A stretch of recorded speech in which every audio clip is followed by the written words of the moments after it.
Giro News. Agora são 7h44, o Tribunal de Justiça do Paraná torna réus 13 acusados de tentar sequestrar o senador e ex-juiz Sérgio Moro, além do promotor Lincoln Gaqui. A gente chama o repórter Rodrigo Viga, do Rio de Janeiro. O que representa essa discussão, hein, Viga? Bem-vindo. Tudo bem, meu caro Tiago? Bom dia para você, para o nosso ouvinte espectador internauta da Jovem Pan. Um avanço nessas investigações que chegaram até ser alvo de ironia por alguns representantes do Palácio do Planalto, que disseram que poderia ser uma inverdade levantada pelo ministro, ex-ministro, pelo ex-juiz e agora senador da República, Sérgio Moro. Ele e um promotor do estado do Paraná, Lincoln Gaqui, teriam sido alvos de um plano de sequestro organizado por uma grande facção criminosa. A denúncia foi feita e Sérgio Moro chegou até a dizer que tomou conhecimento dessa denúncia em janeiro deste ano. Em março, agora de 2023, no dia 22, a Polícia Federal deflagrou uma grande operação em busca dos suspeitos de envolvimento nesse plano arquitetado para sequestrar tanto o promotor quanto agora senador da República, Sérgio Moro. Foram presos, 5 permanecem presos preventivamente e 2 seguem foragidos da Justiça. Agora, esses 13 se tornaram réus na Justiça do Paraná por planejarem o suposto sequestro, a tentativa de sequestro do senador da República, Sérgio Moro, e do promotor Lincoln Gaqui. São acusados justamente de tentativa de sequestro, organização criminosa e posse ilegal de armamento. A investigação segue na Justiça do Paraná, dando voz àquilo que havia alertado o senador da República, Sérgio Moro, que foi alvo, como eu disse, até mesmo de ironia por representantes do Palácio do Planalto, que não acreditavam nesse plano para sequestrar o senador e também o promotor paranaense, meu caro Tiago. É isso, Rodrigo Viga, essa decisão da Justiça, a gente continua te acompanhando aí do Rio de Janeiro até mais tarde, tirando os comentaristas. Diogo Schelp, a tentativa ou pelo menos a informação sobre um plano para sequestrar o ex-juiz e agora senador Sérgio Moro, isso rende essa discussão para que eles se tornem réus ou não? Com certeza, né? Um caso gravíssimo, foi muito bem investigado pela Polícia Federal. É um caso que merece ser levado adiante para que situações como essa não se repitam. Como é que é possível que autoridades judiciais ou autoridades do governo sejam ameaçadas de sequestro ou de morte por terem adotado políticas ou medidas que vão contra o crime organizado? Aparentemente, e a denúncia aponta isso, esses réus, esses criminosos, né, que vão ser aí eventualmente condenados ou não, eles procuravam justamente se vingar, entre outras coisas, de medidas adotadas por Moro quando ele era ministro da Justiça, inclusive mudando, né, regras para as visitas em presídios. E também havia a possibilidade de até usá-lo como moeda de troca em uma possível liberação de um líder de facção. É interessante porque depois de revelado esse caso, o próprio presidente Lula questionou o caso, né, como se fosse uma mentira de Moro, de que ele e a família tivessem recebido esse tipo de ameaça. Isso mostra aí uma equiparação, né, de ressentimentos, né? Existe esse ressentimento, essa tentativa de vingança por parte das facções criminosas, mas também o ressentimento do presidente Lula por ter sido no passado condenado por Moro. O Dávila, pegou mal o presidente desconfiar dessa notícia e também como lidar, conter as organizações criminosas no país que agem com tanta ousadia? É verdade, Adriana. Aliás, Lula vive uma realidade paralela, né? Ele critica ou dizia que era uma invenção a tentativa de sequestro de Sérgio Moro, mas ele acha que a Venezuela é uma democracia. É inacreditável. Como é que um presidente pode ser tão irresponsável de, primeiro, assumir a presidência, dizer que Sérgio Moro criou essa ficção desse sequestro, depois diz que o seu objetivo na presidência da República é destruir o senador Sérgio Moro, não vou usar a palavra de baixo calão que ele usou, né?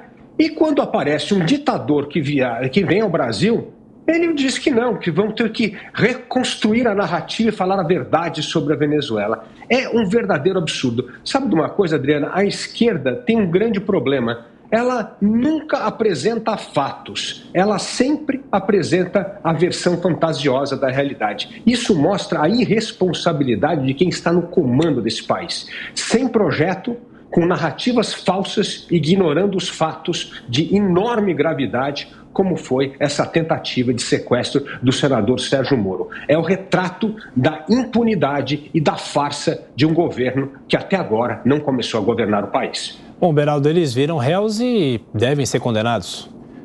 Pois é, essa ação da Justiça é um caminho para dar credibilidade à Polícia Federal, que foi completamente desmerecida pelo presidente da República. Como pode o líder da nação olhar um trabalho, uma investigação policial, fazendo uma acusação concreta, com base em dados, em relação à vida de um senador da República e sua família? E o presidente desdenha, duvida. Qual é a mensagem que isso passa para a nossa estrutura policial? O que pode esperar o cidadão quando o presidente da República, que deveria liderar um processo de nos colocar numa posição de decência em relação à violência, simplesmente desmerece o trabalho sério que está sendo feito para proteger, sobretudo, aquelas pessoas que foram eleitas para representar os seus estados no Senado Federal? Esse Lula que a gente está vendo, completamente desconectado da realidade, é uma pessoa que pode causar um dano gravíssimo a toda a sociedade. E essa questão do Sérgio Moro, de quem ele quer se vingar, é o exemplo disso. Schelp, como o governo deve lidar com as organizações criminosas? Inclusive, você ressaltou nesse caso o bom trabalho que salvou a situação toda da Polícia Federal. Pois é, né? A Polícia Federal que está, né, sob o comando ali, pendurada no Ministério da Justiça de Flávio Dino, ou seja, né, quando o Lula fez aquela crítica, né, ou desdenhou, ou duvidou da informação, ele estava basicamente duvidando também da investigação da Polícia Federal. Mas essa questão das facções criminosas é muito importante e precisa ser atacada, porque quando a gente observa a situação de países como a Colômbia e o México, a gente vê como o crescimento das organizações criminosas, muitas vezes ligadas ao narcotráfico, mas também a outros crimes como o tráfico de armas e assim por diante, como o crescimento delas e a influência crescente delas pode, inclusive, minar a democracia e minar o Estado democrático de direito. Elas procuram se enfronhar, por exemplo, no sistema judiciário, se enfronhar na política, colocando, né, integrantes ou pessoas associadas a elas em parlamentos, em situações de autoridades municipais, por exemplo, né, financiando campanhas, esse tipo de situação, e também corrompendo policiais, corrompendo juízes. Quer dizer, quando eles crescem demais e conseguem até mesmo controlar presídios de dentro, isso mostra que algo está muito podre em um país. Então, não se pode permitir que a situação chegue num ponto como esse. Pois é, e o papel da Polícia Federal decisivo e, nesse caso, ajudou a tentar evitar esse possível sequestro? Dávila? Certamente. Agora, para combater essas organizações criminosas, nós precisamos avançar com o que eu chamo de tecnologia. O que é isso? É a unificação dos bancos de dados da Polícia Federal, das polícias civil e militar, do Exército, para que nós tenhamos dados para poder trabalhar e desmantelar essas organizações criminosas. Isso não pode ser o trabalho isolado de uma ou outra polícia, isso necessita coordenação maior. Essa deveria ser uma medida urgente para o Brasil perseguir, para nós pararmos o crescimento dessas organizações criminosas enquanto dá tempo. Porque, como o Schelp bem mencionou, daqui a pouco isso toma uma escala tão gigantesca que vai ser difícil desmantelar quando elas começam a se enfronhar no parlamento, na justiça, nas atividades legais, e isso acaba dificultando o combate ao crime organizado. É urgente essa questão da unificação dos bancos de dados, das polícias, para que nós possamos combater com eficácia e inteligência o crime organizado no Brasil. Beraldo, de alguma forma o fato da justiça, da polícia terem desarticulado o plano, a ação, é um recado para as organizações, para os criminosos? Adriana, recado maior é quando... Vamos pensar com a cabeça ali do criminoso, do chefe da facção criminosa. Ele olha para o cenário do Brasil hoje, Aí ele vê o general do GSI, ministro do GSI, mentindo nas informações que manda ao Congresso para dizer que não foi avisado que havia risco de cometimento de crime.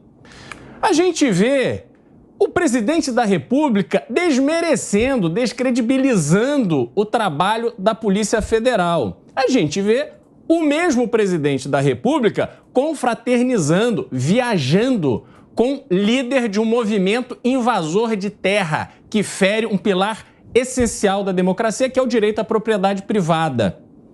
E aí ele olha também para o Supremo Tribunal Federal, que está dizendo o seguinte, conforme o voto do ministro Gilmar Mendes na questão da posse, do porte de drogas para consumo próprio. Olha, preciso respeitar o direito da pessoa, da sua individualidade. Então por que não respeita o direito de eu ter uma arma para me defender na minha casa? Porque se você simplesmente ignora de que o tráfico de drogas alimenta todo o sistema que nós temos aqui, que coloca a população brasileira refém nas suas próprias casas, a gente nunca vai resolver o problema da segurança pública. Vivemos um momento de miopia completa. E a bandidagem está aplaudindo e comemorando.